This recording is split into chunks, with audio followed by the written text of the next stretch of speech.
pinagtulog mo ay babalay ko. Pinaglain na sa inyo. Umayos kayo, ikaw babae ka. Ang cottage natin nandun sa kabila. Kaya pala hinahanap kita kung saan ako pupunta. Nandito ka lang bala. Sa makabilang cottage, pare. Kukwentuhan, ang huli ko yung malahita. Mapapanig ko nga tapos yun lang dalawa. Nagkwentuhan lang naman kami dalawa. Video, pre, mamaya alam ko, pre. Ano ngayon? Kung nakita, kasalanan mo din to. Ikaw babae ka. Andun yung cottage natin. Hinahanap kita kanina pa. Hindi ko alam kung saan napupunta. Tapos kasama mo pa ito. Kasama mo itong lalaki na to.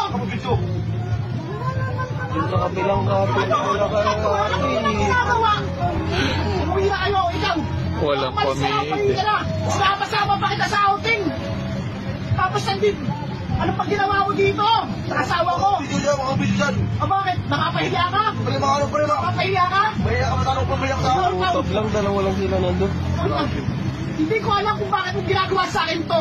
Wala naman ginagawa mo sa nasa. Ano ka ginagawa? Pakileste yung pakileste yung makahiga. Masyado ka naman. Ipapost ko to. Ipapost ko to. May anak ka, dahil na hindi ka. Kung sa anak mo nahihiya ka, sa akin hindi ka ba nahihiya? Sinama pa kita dito sa outing.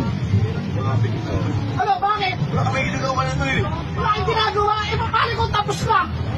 Wala. Ano wala? Ano kung wala kita-kita kung parehas kayo nakahiga? Oh, kwentuhan kayo parehas nakahiga? Tama ba yun? Oh, bakit? Ikaw, nahihiya ka lalaki ka? Oh, nahihiya ka lalaki ka? Bakit? O may anak ka? Sa anak mo, hindi ka nahihiya. Dahil sa ginagawa mo. Bakit? Wala ko. Bakit? Wala ko na kayong nakita to ng mga anak mo. Lalo na kasama mo. Gago ka. Tandaan, lalo ka ng babae ka. Hindi ko alam kung bakit ginagawa mo sa akin to. Wala akong ginagawa. Wala yan pa yan. Nakakainis ka. Simula ngayon ayoko na makita mukha mo. Huwag ka lang uuwi sa bahay. Iwan mo na yan, kuya. Sa akin. Ulit-ulitin lang yan sa'yo. Ano ba ginagawa? Ano ba kasalanan ginawa ko sa iyo? Ha? Bakit? Wawa. Huwag ka na. Tinalon ng tropa. Bigyan nyo ng tubig yung lalaki.